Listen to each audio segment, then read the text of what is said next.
Please. We are going live in 5, 4, 3, 2, 1. We are live now. So thank you. Very good morning to all of you. And in today's fellows teaching module, we have a wonderful faculty, one of my mentors, a teacher, and a good friend, Dr. Mangal Parihar from Mumbai. And he will take us through the principles of limb lengthening. I will ask Dr. Godhasiri and Dr. Shyam Bansal to take over from now. Thank you, Dr. Mangal, for accepting our invitation. Thanks. Okay, I'll share my screen now.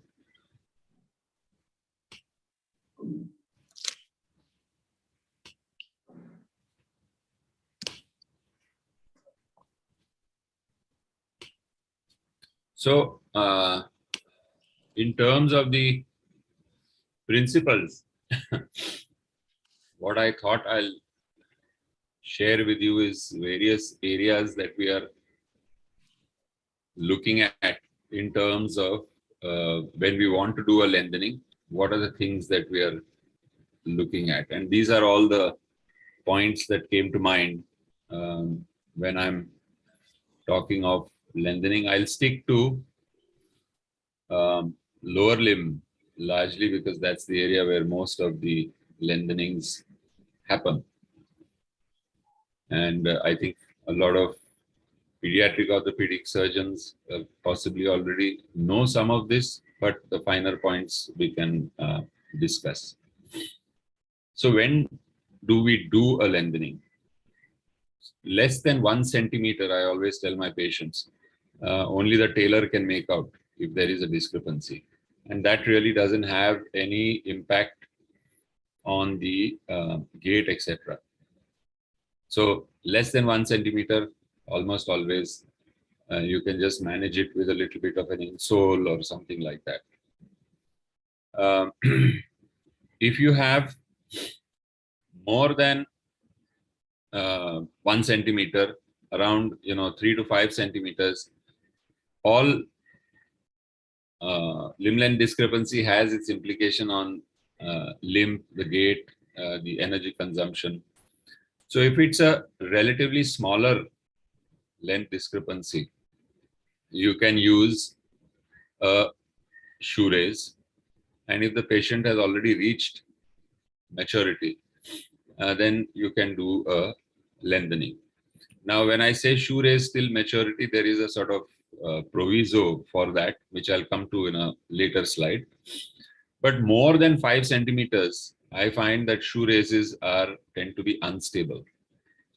And there, if the patient's age is right, that means around 6-7 centimeters, 6-7 years, then I will probably want to do a lengthening because I want multiple small lengthenings rather than one large lengthening. Bilaterally, when do you lengthen? In any of the dwarfing conditions. And nowadays, what is happening a little more is the cosmetic lengthening. But certainly, cosmetic lengthening is something that the occasional lengthening surgeon should stay away from. That's not something that is recommended. When not to lengthen is a little bit of a blank slide. If you are comfortable with the use of the Ilizarov, there is hardly any situations where lengthening is indicated as per the previous slides and you will not decide to lengthen. What about the age?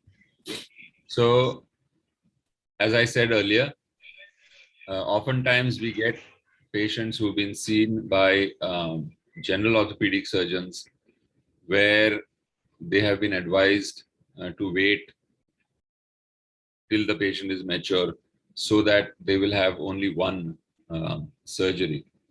Now that I think is a wrong approach, because if you get a patient at 15, 16 with a length discrepancy of 7, 8, 10 centimeters, that patient would have been much better served with a couple of lengthenings, one lengthening earlier, then another lengthening more towards maturity, because doing a long lengthening has a huge list of complications, especially in congenital conditions, but even in others.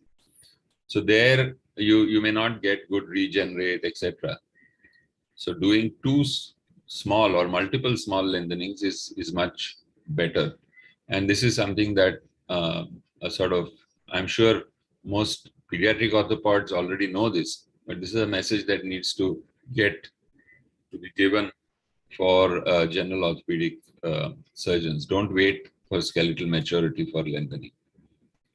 Now, thumb rule, at the age of 2, the limb length discrepancy in congenital cases is half of the final LLD. But nowadays we use all the various apps that are available to predict what will be the final LLD, and accordingly you can plan as to, okay, when you want to do that. As I told you, up to about 5 centimeters, I will allow them to use a shoe raise, because the shoe raise is not unstable. But even in that situation, if the shoe raise is unstable, either you can use an AFO with a raise, or you may consider lengthening. Now, 3 to 7 years is an age where it may be a little difficult to do a lengthening in terms of the patient's cooperation. Less than 3 years, they are just carried around. So what we call toddler lengthenings, that can be done. Otherwise, I prefer to wait after about 7 years, by which time children can be explained and they can understand what is happening and they can cooperate with the treatment. What should you lengthen? The tibia lengthening is supposed to be easier, and oftentimes people will elect to lengthen the tibia.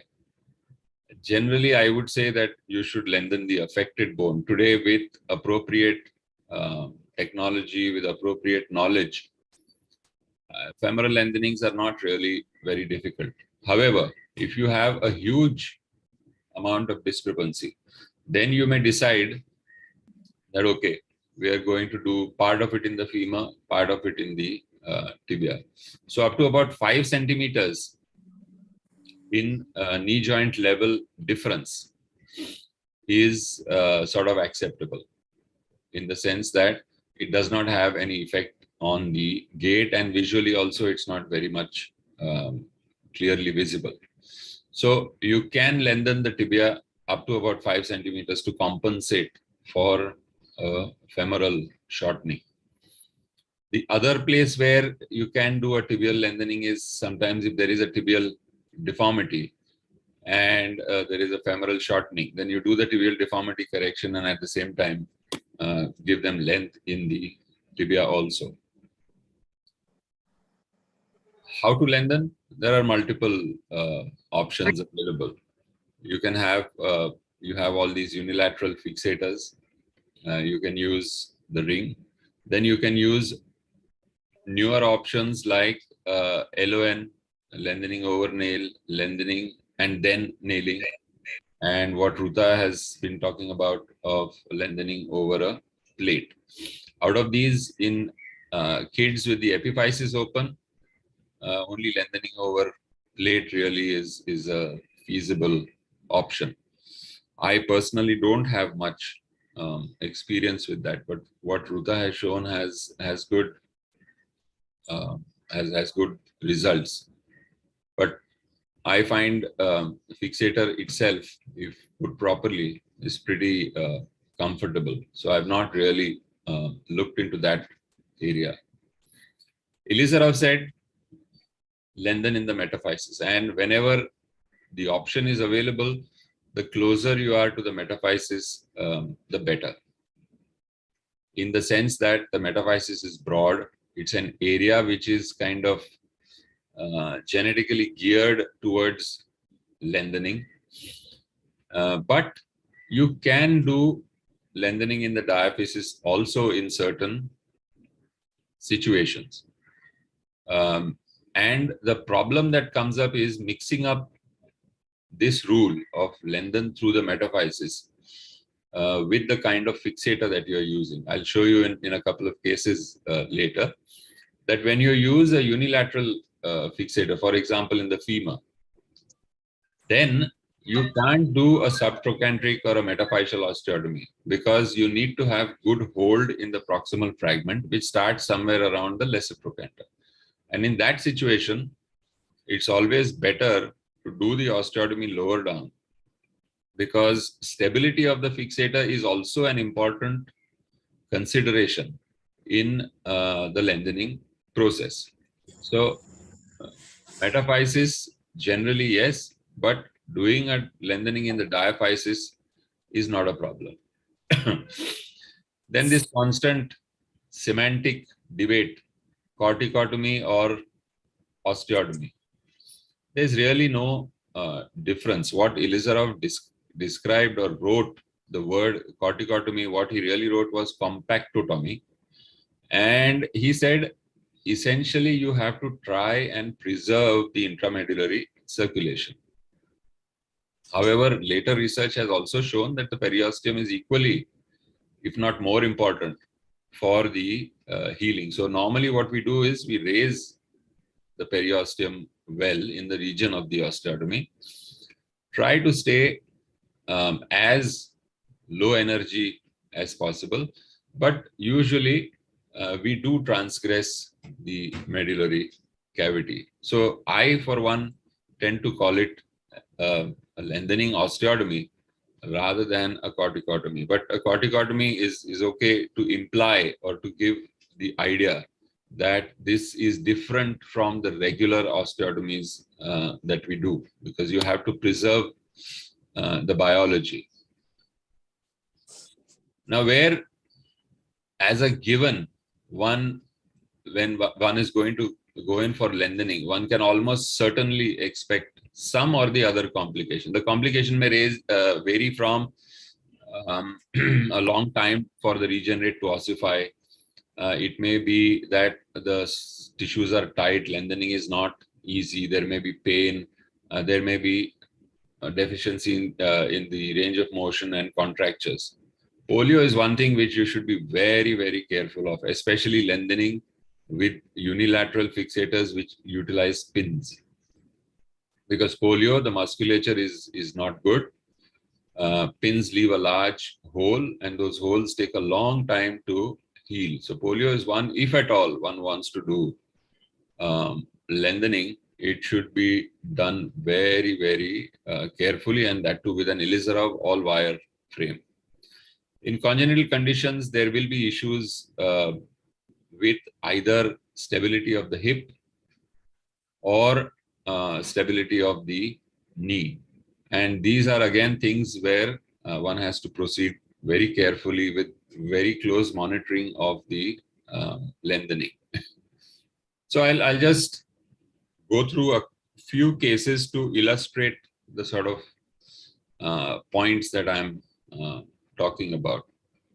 So chondroplasia, achondroplasia is one of the situations where, you know, bilateral lengthening will come up for pediatric orthopods, and with a stable fixator system like the LRS in this case, one is able to do a reasonably large amount of lengthening with good regenerate, as you can see.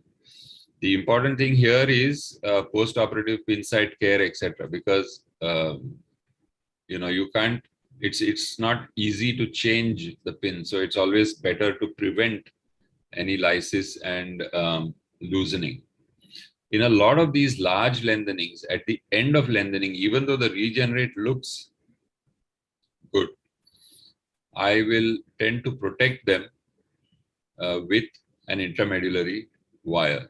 Now, this is a pretty flimsy piece of equipment, but even if there is a crack or even if there is a fracture, what this does is essentially it prevents large side-to-side displacement. And therefore, even if there is a break, the reparative process with the callus will stabilize this soon enough. And almost all congenitals, I will do this also in other regenerates which are longer, and there is a little worry in terms of, okay, will this have any problem? Then I will stabilize it with a tense wire. So here's a patient with damage to the epiphysis and shortening consequent to that. Again, with a unilateral fixator in the femur, you can get good, reliable lengthening. The thing to remember here is when you use a unilateral fixator, you should almost always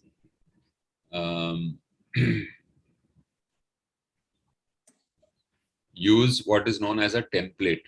And that template is to ensure, oftentimes we see pins which are not parallel to each other. That means they have been angled a little and then they are forced into this slot. Now, if you angle the pin and force it into a slot, you will get some element of lysis because of the pressure. So if you do it through a template and ensure that your pins are parallel to each other, that leads to long-term retention of the pins and you don't have trouble. The other thing to note here is this is not a nice, clean transverse osteotomy. That happens sometimes where you have not got one of the corners or one of the cortices at the edge. And then when you complete the osteotomy, there may be a little bit of shattering or a little bit of a oblique osteotomy zone. That's not a problem. As long as you are as long as you are low energy, this is pretty okay. And even if you suspect that, okay, I probably have given more energy than should have been, you, instead of starting distraction at 5 to 7 days, you can start it at 10, 12 days. So allow the tissues to heal before. So you can see that even with this kind of an osteotomy, the regenerate is pretty good and uniform. Right? So this is 3 months post removal and 3 years post lengthening. It's almost impossible to discern where the regenerate has formed with all the corticalization. Now, one of the other uses, which is a separate topic in itself, is to do lengthening along with a elixir of hip reconstruction. You can see over here that the unstable hip has been corrected with an extreme valgus proximally, varus and lengthening distally, and then whatever the knees are not exactly at the same level, so whatever is remaining can be done in the tibia. So she had a deformity there, and because of that, we decided this was a recurvatum deformity, actually, not that visible on the AP. So there we, along with correcting the deformity, we can do gradual distraction, which will cause the lengthening also. Again, notice there is a little bit of comminution here, but as I pointed out, this is low energy comminution. So there's no problem in terms of the way that the bone forms, and regenerate is pretty good. In all of these cases in the tibia, we will always fix the fibula proximal and distal and cut the fibula over here. Fibula tends to heal quicker. So the proximal and distal ends should be stabilized. Otherwise, they will not distract with the tibia. And in this particular case, once the lengthening was done and her deformity was corrected and the lengthening was done, we then just locked it in with a nail. So this is something that can be done, especially for patients from out of town or out of the country, where they are not able to come back. So once the lengthening process is done, after about a month or so, allowing the regenerate to solidify a little bit, then we put in a nail. So that's at the end of 6 months, everything is healed up and nice and straight. Now here's a case where we talk of intramedullary circulation. So this patient had infection, osteomyelitis, sort of hematogenous, and then she came to us with a pathological fracture about, I think, 5-6 years before this, at which time we had put in a antibiotic coated K nail. 2 days later, we discovered that she also had a fractured neck of femur. I'm not sure whether we had caused that or that was there earlier. Most likely we had caused that in the osteoporotic situation. So that was fixed with nail technique, and she did pretty well. From the infection was pretty low down, and she had damage to the physis. So later she comes with this discrepancy. We had taken out the nail after, I think, about 2 years or so, but all of the cement mantle had remained inside. Only the nail came out. And at that time, I had elected to leave it as it is. So now when she comes for a lengthening, the question is, there is no intramedullary vessel for sure, like everybody talks about in Elizarov's book. And the intramedullary circulation certainly may not be as normal as it would be in the other side. But we did the osteotomy. Now here is what I meant by where should you do the osteotomy and not necessarily metaphyseal. Here, because of the way normally I would put the LRS slightly higher also, meaning the first pin would be at the level of the lesser trochanter. But because of these pins and all, we decided to go lower down. And that stability of the fixator is much more important. In smaller, normally we use a 6 mm tapering. The thread is 6 mm here, tapering to 5 mm at the tip. In children, you have other pins where the shaft is 6 mm, but the threaded portion is 4.5 tapering to 3.5. So in children and small bones, we can use that. So here we did the osteotomy, did the lengthening, keeping a close watch on her. And sure enough, over time, this healed just like all of the other bones, which is where I say, in fact, the cement in the canal probably served to provide a better hold for the pins. She didn't have any problem with the pins. So this is not something that I advocate, just an anecdote to show you that it is the periosteum also which is important for healing. Now here you can see her function with a unilateral fixator before removal. That's 2 months post removal. Everything healed well. She still had a small discrepancy left. We didn't do the full correction because she had to join college and stuff like that. So this is manageable at the moment with a shoe raise. She will probably have a lengthening later. Cosmetic lengthening, as I said, is full of problems. Here's a patient that we did. This is a very early case. Nowadays, we tend to use the precise nail for femoral lengthening in patients who can afford it, and then do a LON. So this is to show the importance of the fixing of the fibula.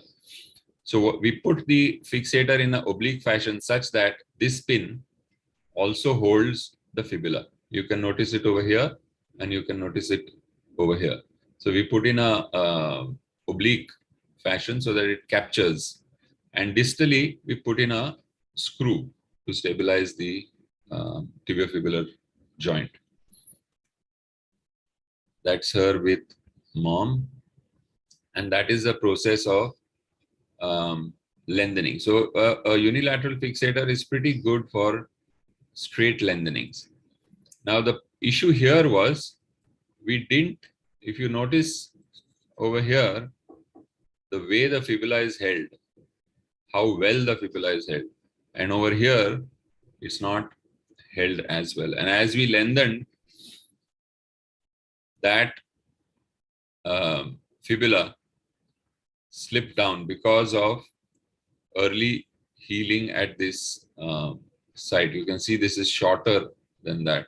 So it's very important to stabilize the proximal. So then we did a repeat osteotomy and stabilized the fibula separately with a screw. On the left side, she was continuing to do well.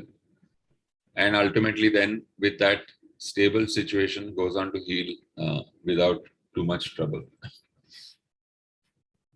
This may not be applicable necessarily to pediatric orthopods, but in a sense it could, where you have a deformity at one level and lengthening needs to be done at the other level.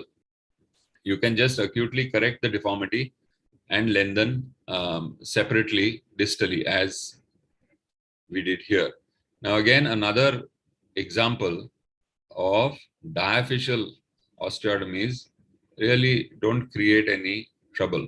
So this guy was compressed at the non-union and lengthening done from a distal osteotomy, where you can see the regenerate forming well. And this is a pretty convenient way both for the surgeon as well as the patient for straightforward lengthenings. Now, one sort of bit of warning over here. This looks like a simple method, a much simpler method than the figure. But the downside is that if there is any issue, meaning you have to be perfect in terms of placement of your pins, number one, and if there is any deformity, you have to be perfect in terms of correcting that deformity. Otherwise, this does not, the fixator, the unilateral fixator does not give you much room for error. The Elizarov being modular, you can still play around with it, put on hinges, put on a 6-axis system and correct any deformities that develop. The LRS or any other unilateral system is not so forgiving, right? But for straight lengthenings, and if you sort of get your hand in, it's a pretty good method. Lengthening over plate, I have had a couple of situations where this guy was treated very well by the original orthopedic surgeon. He had a compound fracture with bone loss. And so the original surgeon shortened the bone, got apposition and plated it in that position. And ultimately then what he was left with was a well-healed bone with shortening. So in that situation, when the plate is already there, it makes sense to utilize that to minimize the patient's time. So we took off the proximal screws. Then we had to hold the distal fragment and we had to hold the proximal fragment. Proximal fragment is not a problem because there is enough bone above. Distal is a little bit of a problem. So here, one of the tricks that you can use, especially with the LRS, is to use a wire to put your pin in the right place. So put in a wire. Here we are just snaking past the posterior edge of the plate. Okay. And then once you have confirmed that this wire position is okay, then you can over drill on that. And in terms of alignment, this is at the appropriate angle to the long axis. Then you can over drill on that with a cannulated drill bit. If that wire is not correct, all you need to do is take out the wire, reposition it, and you only have a 1.8 mm hole. Whereas if you had used a drill bit, you would have a 4 mm hole. So you can change around with this wire to get your perfect placement and then put in the Shan's pin into that. So using that method, we put in 4 pins below, 2 pins above, and you can see that the osteotomy is done from around the plate over there. And then just continue lengthening. That's the regenerate gap. Once we have a full length X-ray which shows that the length is regained, then it's just a matter of finding the holes on the plate and putting in locking screws into that. So with that, we've got here we didn't use locking screws. We've just used normal screws only. I think later 2 screws are changed, but effectively, so now we've got a lengthened portion which is stabilized by the plate. Now notice here the pins of that the fixator. So here the anatomy allowed us to do that. So that means this requires a fair bit of thinking and planning. If the bone was not so bulging behind, then probably maybe we would not have been able to do this kind of situation. And that's well healed. Even in the upper limb, so here's a patient with a prominent dislocated radial head. And actually what she came for was this prominent, slightly painful radial head. She had no complaints about her function. She had no complaints about her wrist deformity.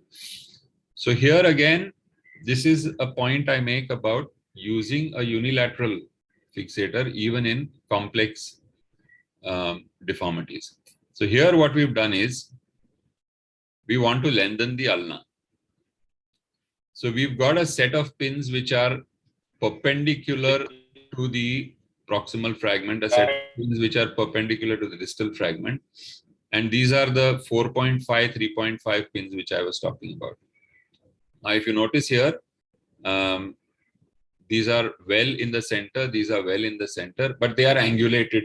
They are angulated to each other. No way that a unilateral fixator is going to fit on them. So here is the trick is to put the pins without the rail, but only through the clamp. Individually, independently into the proximal and similarly the distal fragment. Once you do the osteotomy and put the rail on, the deformity gets corrected. And then it's just a matter of waiting for a few days and then do a lengthening. So our idea was, okay, we will distract this till the distal end of the ulna comes to the distal end of the radius, which you can see happening over here.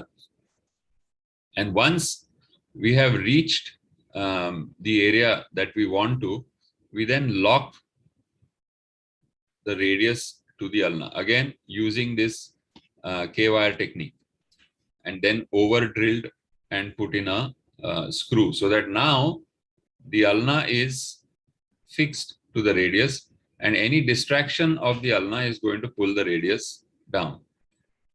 So here you can see that we have continued with distraction of the ulna, and the radial head from there, it has come somewhere here. We are not interested in relocating the radial head. So that's the prominence of a radial head which is gone. She's got a limb which seems to be similar in size, and that regenerate heals without any real trouble. That's her 1 week after removal. Her range of motion essentially remained the same. That's the X-ray 1 week after removal. That's a little later, and that's her at kind of the final follow-up. I'm told this girl is in medical school now. but she's pretty happy with the appearance, and most importantly, what we wanted, that distal end, proximal end radius has gone away. It's not causing any trouble in terms of restriction, etc. So you can use this for other areas also in the upper limb. This was a short humerus. This is, I think, largely or purely a cosmetic issue. And again, here, as I said, when you have long lengthenings, regenerate may not necessarily ossify well. So here we use, again, an intramedullary protection. That's his function. Shoulder function doesn't improve because that is damaged. So you can do it where the epiphysis is open also. And there, only thing is you ensure that you are not transgressing any of the epiphysis, both proximal as well as distal. You will notice I am away from the epiphysis. And here we tend to use mostly all wire frames. So there's no problem with that. Now, of course, there are complications, and the commonest is a regenerate fracture, despite what seems like a good regenerate. Sometimes if they trip, or if it's in a little bit of varus and a little force, then it can break. Now, when that happens, the simplest thing is to put it back into a fixator, and that will sort of heal the fracture. So here is the fracture. Now we are putting in one set of pins perpendicular over there. So this is perpendicular to the proximal fragment, and you have another set of pins perpendicular, proximal and distal fragment. And once that comes onto a rail, that is well aligned. Now, because of the fracture, there's a nice big thick callus formed over there. You need, in this situation, only about 2 pins, because essentially this is a stable situation. You're only doing something like a tension band on the lateral side. Subluxation, I already showed you. The other thing you should watch out for is contractures. In this case, there's a mild contracture of the knee and contracture of the ankle. So that is something which should be looked for in every visit. As the patient is lengthening, is the physiotherapy that's going on, is that adequate or not? And sometimes if we have patients who are not sort of doing well, then we may stop the lengthening for a few days, focus on the physio, and then only go ahead with the lengthening.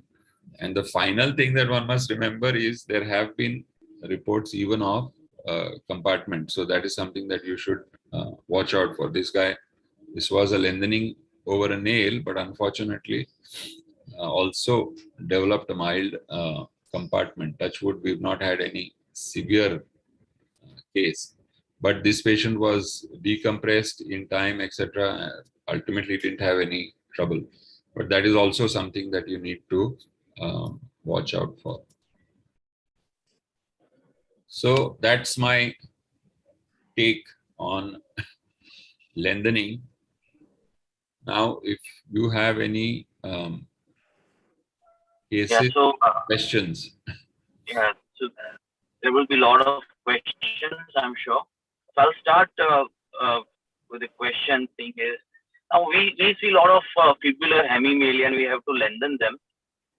And invariably, some of them have a tendency of going into valgus and distal fragment going in external rotation. As we know that they have posterolateral contracture. So how you in your practice have counteracted this phenomenon? First thing is you have to properly excise the fibular analog. Yeah. Okay. And then the other thing is use an Elizarov. This is the hemimelia is not a case for an LRS, because as you pointed out, there will be issues and there will be situations when in addition to the lengthening, you may need to stabilize the foot so that there is no further, there's no equinus or valgus happening in that. So if you have the Ilizarov on and you have a stable fixator, then the likelihood of stuff happening is, if your fixator is stable enough, is pretty low. Even then, if it happens, you can use some form of hinges or 6-axis system once the lengthening is done to correct that. So yes, that is an issue, but if you when you know, this is exactly like I said, when you know that you will have complications. So the hemimelia, you will not take any chance in terms of stability, and neither should you take a chance by using a LRS, according to me. Though unfortunately it does happen. You have tried? Nail. I've tried putting a nail, like an ender's nail, counteracting that valgus, sort of starting from kind of lateral, so that it will give a kind of varus force, and then put LRS over it. But even sometimes the LRS pin will catch to the tip of enders, and enders will migrate in, and if it by any chance to remove that, it can become a problem. So I take that point.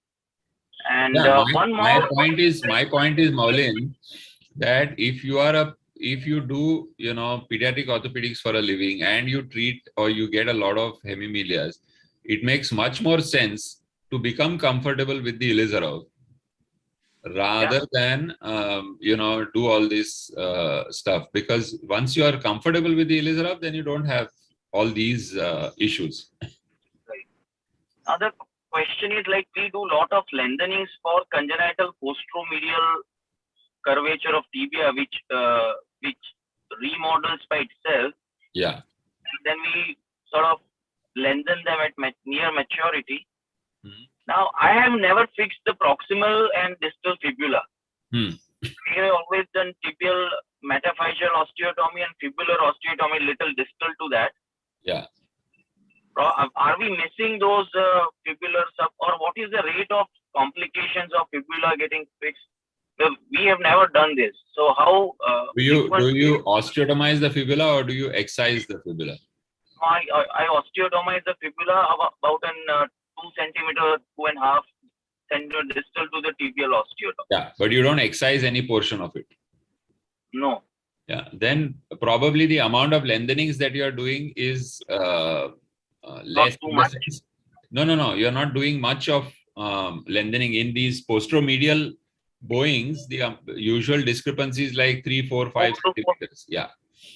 But anytime you're doing more lengthenings, that's certainly a likelihood, because the fibula will, if you don't do a fibulectomy, then the fibula very often consolidates. So yeah, if you haven't seen one as yet, then the probability of you seeing one in the next case is much, much higher now. So watch out. But why I do it is, it doesn't, to me, especially using Ilizarov, it doesn't add anything. That one wire which is proximal just has to go through the head of the fibula. So, but like I showed you in the case where you avoid the epiphysis, in that situation we are not using it. But udhar we are very, very careful and watching ki baba, is there any subluxation happening? Now, proximal subluxation, if it does happen, probably does not have any major consequence, except a little bit of flexion deformity. When you're pulling the head of the fibula down, the combined insertion of the biceps, etc., also you're pulling down, right? So that can give you that is an unrecognized reason for the flexion deformity. But distal part can also happen. Now, if that happens, then all the consequences of that can. So Shyam and Dr. Godha, you can ask further questions. There are a few questions on the chat. Yes. I'll go through them one by one. Shalin asks, are there issues with putting nail through the consolidated area reaming? No, there are no issues. Getting through the consolidated area may be a little bit of a issue in the sense because this is not a medulla, it's solid bone. What I usually do there is either use a sharp tipped guide wire to first get through, or you more often is to use a thin 8-9 millimeter solid reamer, which with a combination of hammer, rotate, you can get through the consolidated area, right? Then what to do if the fibula does, same Shalin asking, if the fibula does subluxate. You keep watching it. If it does happen, then just back off the distraction a bit, go in and fix the fibula to the tibia with a screw as I showed, do a repeat osteotomy of the fibula and lengthen. What Meet Jain is asking, what would be the permissible number of osteotomies in tibia and femur in one sitting? In the femur, when I'm treating bowing deformities, etc., which I usually do an acute correction with a nail, I have done 3 osteotomies. All those osteotomies, though, are done percutaneously. So they are not large incisions. They're just 10 millimeter incisions. And we have not had any real trouble from the only issue there would be bleeding from the osteotomy, etc., and, you know, lowered hemoglobin and things like that. If you take care of that, then it's not difficult at all. So, but generally, I would say up to 2 very easily can be done. Of course, depends on the size of the limb also. Very short limb, the number of osteotomies you may be able to do is less. Girish Nathani asks, how difficult was it to put parallel pins with intramedullary cement? Not really difficult at all, because to get the pins parallel, you're going through a template, and it's the template which directs. And once you have drilled a hole in the near cortex, the drill bit is going to go in the same thing. It doesn't get deflected by the cement. It's not like a metal nail. If you hit a metal nail, your drill bit will skive off. The cement gets drilled. Only thing is you have to, take out your drill bit and clean it more frequently than you would with bone. Dr. Bansal asks, when you span knee to avoid the risk of knee subluxation. So if it's a congenital femur shortening, and MRI I know, or clinically I know that there is a anteroposterior sort of movement. In that situation, while the lengthening is going on, I may consider spanning the knee. And once the lengthening is over, maybe in 2 weeks, 3 weeks, take that fixation off. So it depends on your risk of something happening, and your your comfort level with being able to manage that complication. So I nowadays usually will explain to patients that this is possible. If this happens, this is what we will do, and then keep a close watch on that. And if I see any sign of contracture happening, which is the first step to a subluxation, then if the patient can keep the knee in full extension, during physio, while the lengthening is going on, the likelihood of subluxation happening is less. So if I start seeing a contracture which is not resolving, then the patient will get a fixator. Meet again, if we do not see good regenerate on successive follow-ups, how do we proceed? So the first step here is prevention. Certain areas, certain patients, when you're doing it, start slow. Like distal tibia, we will always start at 0.75. and not at 1 millimeter. Where I have done a more traumatic osteotomy, I will start at 0.5, 0.75 for maybe a week, 10 days, and then gradually increase it. And the important thing is, patient can't go and come back after 2 months. So if you start seeing, if you catch this early enough, there are multiple steps that you can do. One is slow down the rate of distraction. Now, if you are in the situation where, everything was done well, still you are not seeing any progress in the regenerate, then one thing to check for, which happens, is whether there is a cyst in the regenerate. This can be checked by ultrasound, and ultrasound gives a very clear signal in terms of a cyst. If there is a cyst, this is not going to heal. And that cyst needs to be opened, the cyst wall needs to be scraped, and it needs to be bone grafted. Whereas if you find that everything is otherwise okay, then you can ensure that patient is weight bearing, ensure that vitamin D, calcium levels, etc. are okay, and continue with walking. In rare situations where the regenerate has still taken time to heal, I have converted from an external fixation to internal fixation, like a plate or something, to avoid, to minimize the length. But I think those are the kind of tricks that I will use. Mithun, what are the possibility of getting a varus deformity with lengthening process? Depends on what what bone you're talking of. Usually it's the femur. And if your fixation is not stable and the lengthening is long, then overcoming the force of the adductors is difficult. So that's the place where you can get a varus deformity. But if you use the stuff that I talked about, where you are perpendicular to the segment, etc., then you should not really have a problem, or keep your lengthening into a certain limit. 4-5 centimeters, rarely will you get varus if your fixator is stable. Shinam, your view on physeal distraction. One of the second case that I did in my life as an Elizarov surgeon, was a physeal distraction.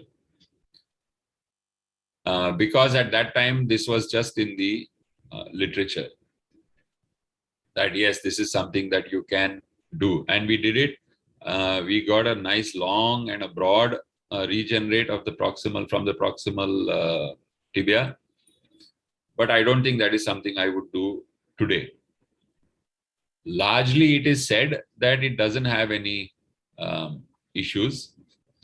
But if I can do a fairly good job with a corticotomy and an osteotomy, I don't see any particular reason to go close to the joint where these wires could be, inside the joint, intrasynovial, and then all the complications of that. Godhasiri asks, how common is physeal closure or physeal complications?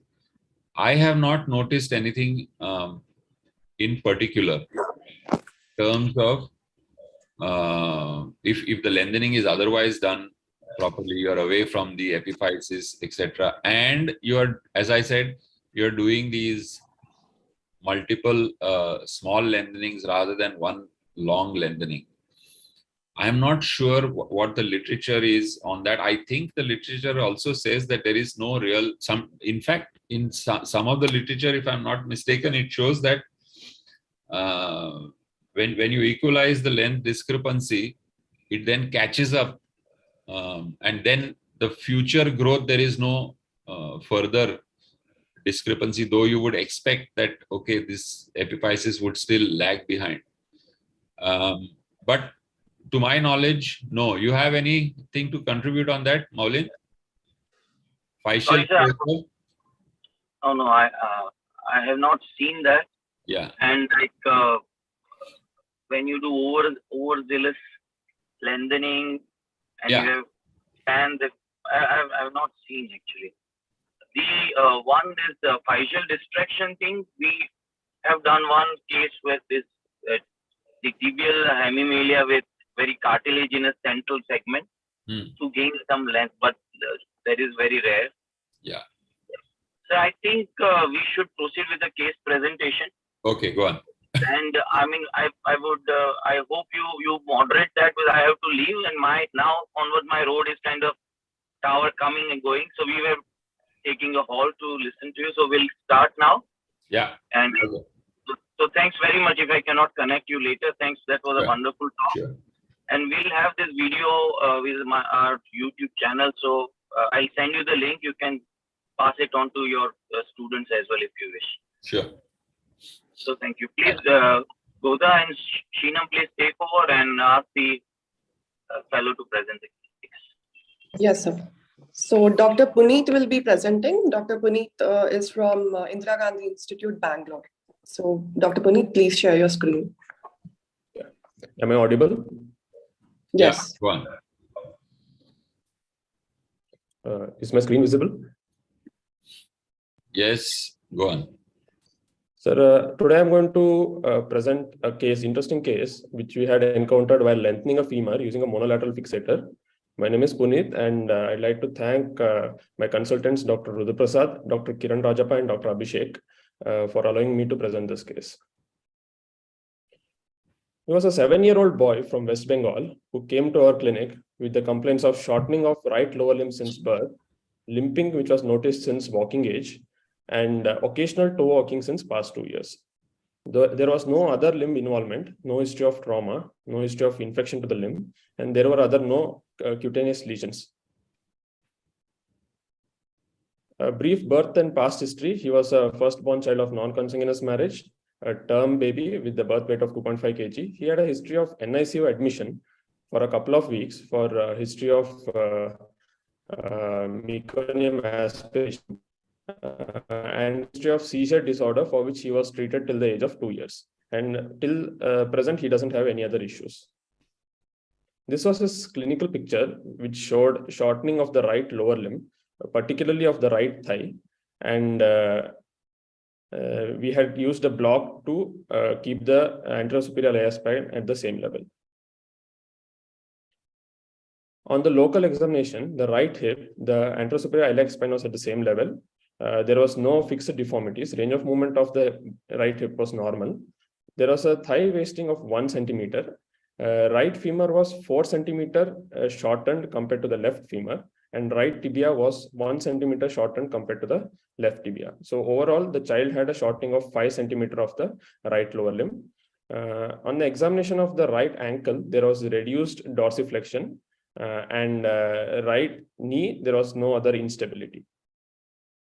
The contralateral hip, knee, ankle, as well as the spine were normal, and he did not have any ligamentous laxity. This was his gait. It showed that he is having a short limb gait on the right side, and he's keeping the left limb in flexion throughout the range of movement.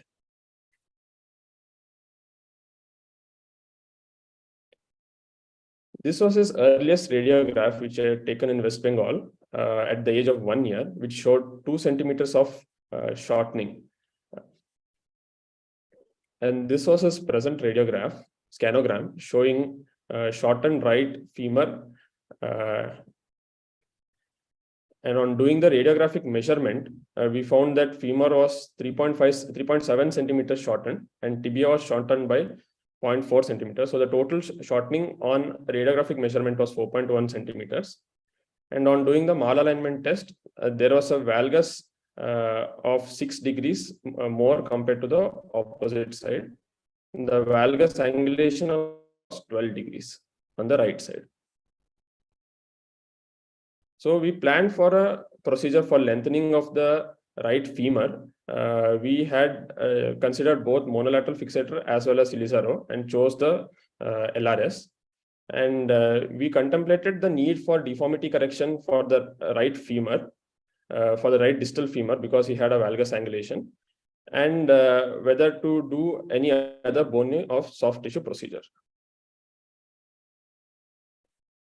So we had done is we have used two clamps. One we had done a diaphyseal osteotomy and used two clamps with a 300 rail.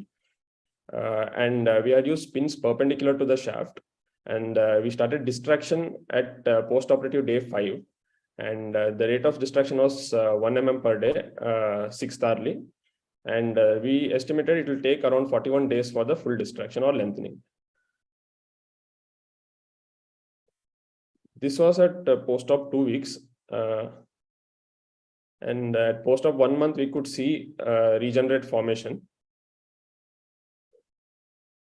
Then at 10 weeks, we could see there is of 14 weeks, anterior and medial cortices were posterior and medial cortices were consolidated, and at 4 months, all the cortices were consolidated, and we removed the fixator at 4 months of fixator duration. During the lengthening period, he had one episode of pin tract infection at 10 weeks, which was managed with antibiotics. He had stiff knee during the lengthening and had movement of only 0 to 40 degrees and was on continued physiotherapy. And fixator removal was done after dynamization. But a couple of weeks after we had removed the fixator, the child who had gone back to West Bengal called me up and sent me a picture telling that the knee is looking abnormal and he is walking abnormally. Hi.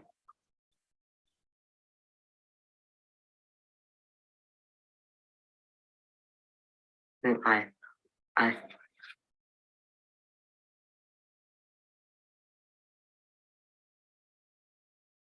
So we can see that this was the actually picture sent by the mother, and she found that the knee was looking abnormal and there was a subluxation of the patella. So what could be the reason for this? We thought of two possibilities. One, that we had lengthened for 4 centimeters, and probably that might have caused tightness of the IT band. And second thing was we hadn't corrected the initial distal femur deformity. So that might be one of the cause. To rule out IT band contracture, we did the Ober's test, which was negative. So we narrowed down the possibility to the distal femur deformity, which was 12 degrees of valgus. So options in front of us were to do an acute correction of the distal femur and fix it with a plate, to do a gradual correction using growth modulation, or to use a soft tissue procedure to realign the patella. Since it was a skeletally immature patient, 7 years of age, who had undergone recent lengthening, we chose to do a gradual correction using a growth modulation.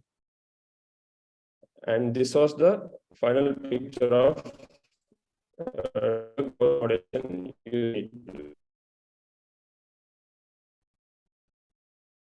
So this concept of selective hemiepiphysiodesis for patellar instability with the genoamalgam has been described in a couple of papers, one by Vincent Mosca and Kearney, in which they have used growth modulation for distal femur valgus up to 77 degrees, and they have got the correction within 10 months.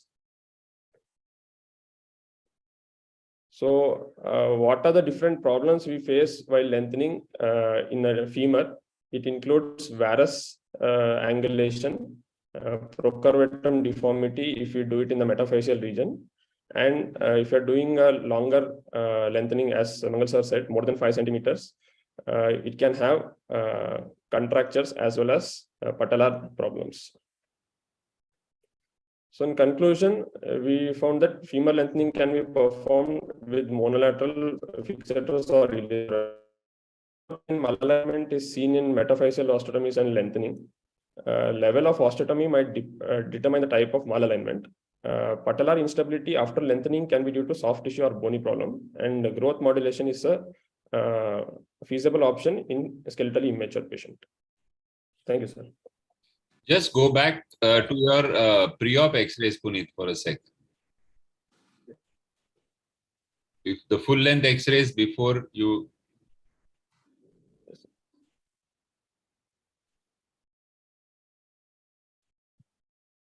So it's not so visible here, but it's quite likely that on the right side, the patella is already a little laterally subluxed, right? If you have just go up one X-ray and see if any other X-ray shows it better. Yeah, okay, not there, not there. The other one, go to the earlier one. This was at 1 year, sir. Okay. So basically, if when you are when I see adult valgus, all of them without exception have got a slight lateral displacement of the patella. Okay, and if you scroll down on this, even if you are lower, let's see the okay. Now this is what your technician has tried to do is get the patella centered, because that's the protocol. All right. Yes. But notice on the right side, to get the patella centered, he has given almost a mortise view of the ankle. Again, this says that if your foot was straight, your patella would be slightly lateral. So in fact, when I'm correcting a valgus deformity, the X-rays I take, and it's not so visible in children, but in adults, it's clearly visible.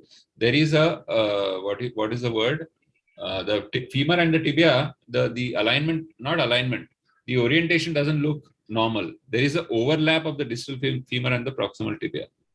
So in those cases, the planning, despite what has been taught, should be done with what we call the flexion extension axis. And when you do the X-ray in the flexion extension axis, you will find that the patella is little lateral to the midline. That's number one. So this was already, what's the word? Liable for a subluxation. Then you did a lengthening. So what you have done is you've lengthened the bone, or relatively speaking, you have shortened the quadriceps. Yes. So now when the patient tries to flex, what is the quadriceps trying to do? It is trying to find the shortest way from the hip to the tibial tuberosity. And that shortest way is lateral, which is one of the causes for habitual dislocation of the patella, shortness of this thing. So I think all three things are working over here. And once you get the valgus corrected, it should be largely improved, but you may need some medial procedure later on. Nice case. Thank you, sir. Yeah, and Puneet, do you have a final clinical picture after growth modulation? No, I think we have just done it. Just done it, sir. Just a month ago. Okay, because so if still the short quadriceps is still a persistent problem, so we would like to know what happens and how that's corrected, Yes, sir. We kept the patient on follow-up. We had counseled them that the child might require a soft tissue procedure if this doesn't work out. Yes. So that should have been explained. And finally, before we wind up, Dr. Mangal, you mentioned about precise nail. Would you enlighten all of us with how has been your experience with precise nail, and what is the cost and complications you have observed? My experience with the precise is fantastic. Meaning, it's the most comfortable way of lengthening. The problem is the cost. The nail itself costs about 11 lakhs. That's not a big cost for some. For some. Yeah, but for there are a lot of patients moving around that we want lengthening without fixators and scars and all. And maybe might we do more number of cases, the cost may further go down. So tell us about your how it works, sir. We've done, I think now, all told, I think around 9 patients for this thing, cosmetic lengthening, that is bilateral femur, and 4 for tibia LLDs. The way the nail works is essentially it's a telescoping nail, and so a thicker female part and a slightly thinner male part, and the two are connected by a mechanism which has some magnets in it.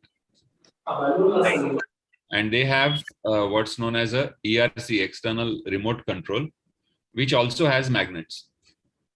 Right. So in the ERC, the magnets spin. When you put on the ERC, they spin.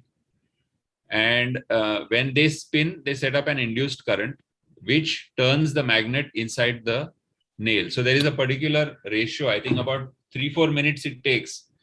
5 or 6 minutes it takes to get 1 mm of distraction. So as the magnet in the ERC is rotating, the magnet inside the nail is also rotating, and it's driving a gear. So they do 0.3 mm 3 times a day, basically. Or so you can break it up into whatever it is that you need. And depending on, you program the ERC. So patient keeps the ERC on the leg, presses it down on the muscle. We have to mark the location of the magnet by X-rays. So we mark that with what is that called? Mehendi. So patient knows where the ERC has to be placed, and the patient places it there, presses the on button, and the ERC goes on for the programmed amount of time, and that way they lengthen. So there are chota scars of the nail, etc., but they are minimal. Most important is there is no transfixion of muscle. So therefore, the lengthening process overall is more comfortable. Now, lengthening and tightening of the muscles and all that cannot be prevented. The biology of lengthening remains exactly the same. So ऐसा नहीं है कि nail डाल दिया और आराम से एकदम. You have to still keep a watch on them. There are particular complications in relation to the nail itself, nail getting jammed or the nail not moving, but those complications are very, very minimal. But otherwise, for lengthening, it's really, especially femoral lengthening, it's much more comfortable than apna standard. Next in this thing would be lengthening over nail, but that you do only in the tibia. And then, as I pointed out, lengthening with a plate also can be thought about. Right. Next, that was great piece of information. And if we have any questions, Bula and Shyam, we would personally send it to sir, and we will post on our fellows module. So I think we have used 15 minutes more than stipulated time. And thank you very much for everyone. Have a good day. And All right. next Saturday. Thank you.